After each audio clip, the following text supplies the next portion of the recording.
नमस्कार साथियों, स्वागत है आपका अपने ही YouTube चैनल बीरू एकेडमी पर। डियर, आज हम आपसे सत्य से रूबरू करवाने के लिए पुनः जुड़े हैं। बात करेंगे कि आखिरकार जो बीएड के अभ्यर्थियों के द्वारा एक न्यूज वायरल की जा रही है कि एनसीटी में प्रदर्शन के लिए उन्होंने जो लेटर है वो ज्ञापित किया है, परमिट मिल गई है, उस पर बात करेंगे। बात करेंगे केंद्रीय विद्यालय संगठन का जो पीआरटी सेक्शंस का रिजल्ट है उस पर रोक लगाने के लिए जो प्रयास है, क्या उस पर क्या कुछ हो सकता है, पूरी तरीके से बात करेंगे। क्या बीएड अभ्यर्थी पुनः प्राथमिक शिक्षक भर्ती में पात्र हो जाएंगे?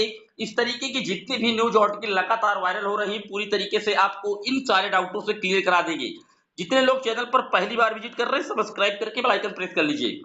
डियर, आपकी स्क्रीन पर एक न्यूज आर्टिकल काफी तेजी के साथ वायरल हो रही है। आप देखते होंगे हर एक यूट्यूब चैनलों पर कि दिल्ली में धरना के लिए परमिशन लेटर मिल चुका है बीएड के अभ्यर्थियों का। 21, 22, 23 को 3 तारीख में परमिट मिला हुआ है। क्योंकि दो ग्रुप हैं बीएड के और दोनों अलग अलग ग्रुप हैं। एक 21 सितंबर को परमिट लिए घूम रहे हैं और एक 22 और 23 सितंबर को परमिट की बात बता रहे हैं।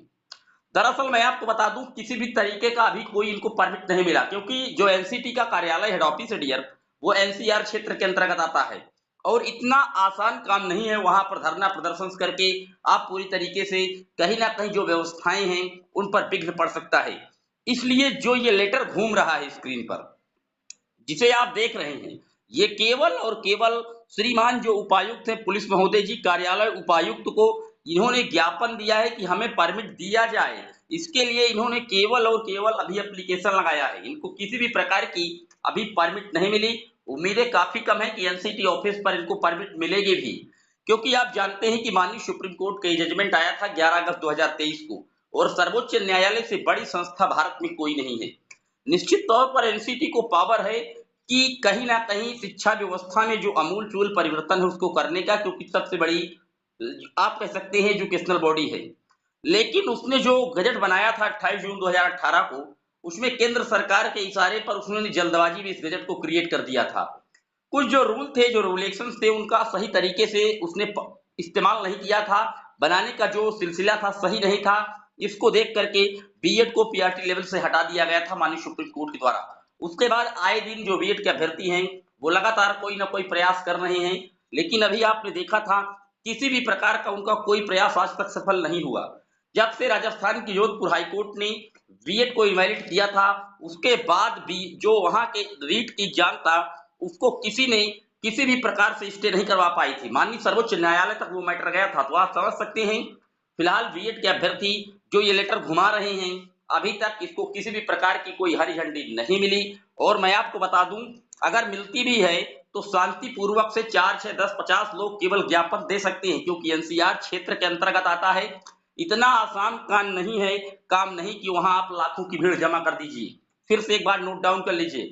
और एनसीटी पुनः गजट जारी कर सकती है रिवाइज तरीके से, लेकिन उसको लिए पहले सभी राज्यों से उसको परामर्श लेना होगा।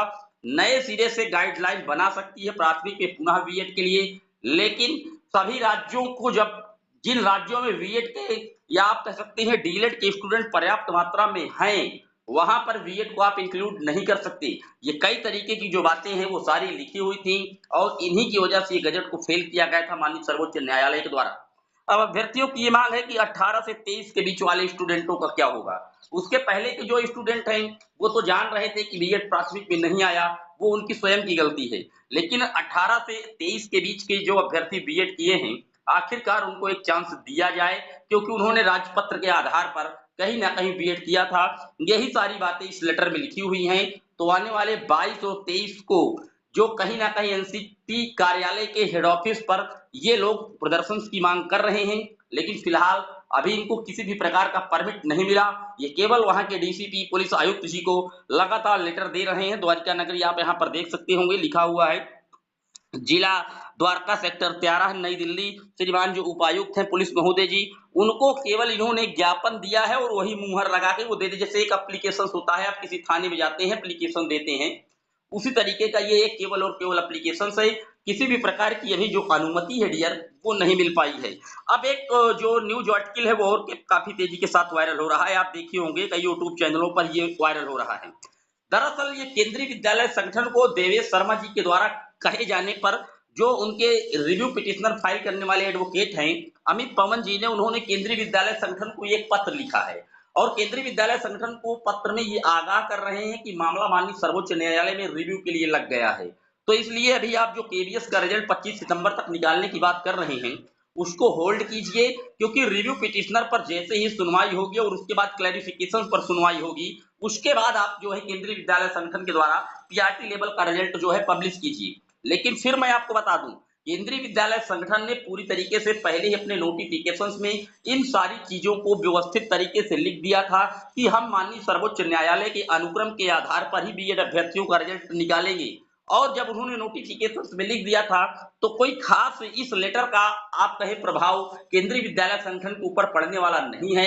हालांकि डीएलएड के स्टूडेंट भी आने वाली 22 सितंबर को केंद्रीय विद्यालय संगठन के कार्यालय पर पहुंचेंगे, हेडक्वार्टर पर, और जल्द से जल्द रिजल्ट को रिलीज करवाने के लिए जो प्रयास है मुकेश रॉयल जी की तरफ से वो किया जाएगा। लेकिन मैं आपको बता दूं, इस तरीके के लेटर से या इस तरीके की बातों से फिलहाल ना सुप्रीम कोर्ट का कोई डिसीजन पलटता है, ना किसी आयोग को अपने कार्य करने में आप कहें कोई दिक्कत का सामना करना पड़ सकता है।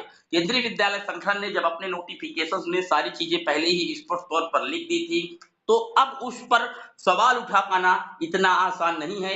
मैं उम्मीद करता हूं कि केंद्रीय विद्यालय संगठन की तरफ से केवल और केवल डीएलएड स्टूडेंट का रिजल्ट निकाला जाएगा, और इस तरीके की जो प्रेरी है, जो लेटर आप देख रहे हैं, इससे केंद्रीय विद्यालय संगठन पर कोई खास असर पड़ने वाला नहीं है।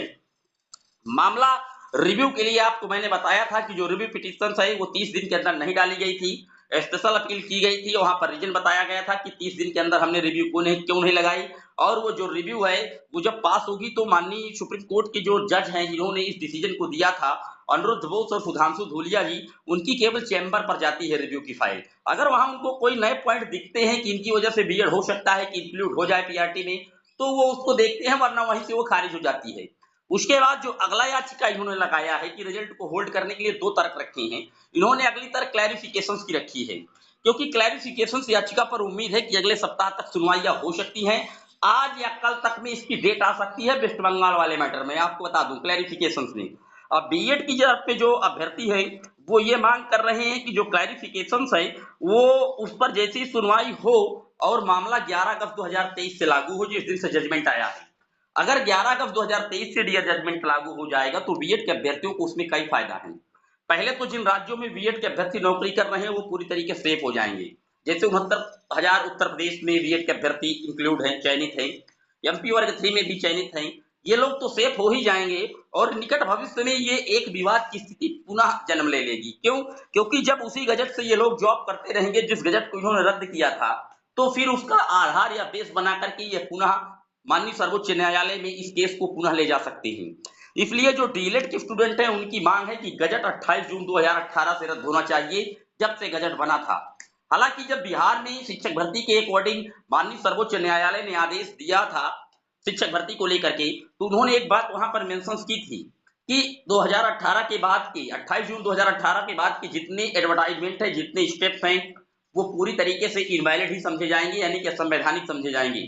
तो उनकी इस टिप्पणी से जहां तक मुझे अंदेशा है कि क्लैरिफिकेशन याचिका में जो गजट है वो 28 जून 2018 से ही रद्द होना चाहिए, और जितनी भर्तियां, मैं बता दूं आउटकम है सुप्रीम कोर्ट की, उन पर पूरी तरीके से प्रभाव पड़ जाएगा, चाहे वो जब हुई हो। लेकिन जो भर्तियां आउटकम नहीं है वो भर्तियां कंप्लीट रहेंगी, उन पर किसी भी प्रकार का कोई खतरा नहीं होगा। उम्मीद करता हूं सारे डाउट क्लियर हुए होंगे। अभी भी कोई सवाल रह गया है कमेंट बॉक्स में छोड़ दीजिएगा। इस चैनल पर आपको सबसे पहले सटीक ऑथेंटिक अपडेट दी जाती है। अगर कोई परमिट इनको मिलेगी एनसीटी की तरफ से, केंद्रीय विद्यालय संगठन की तरफ से कोई कदम उठाया जाएगा पीआरटी लेवल के रिजल्ट के रिगार्डिंग, आपको अपडेट दी जाएगी। चैनल का सपोर्ट कीजिए, वीडियो को अपने दोस्तों के साथ जरूर शेयर कर दीजिएगा। फिर मिलेंगे एक और वीडियो में, तब तक के लिए जय हिंद जय भारत।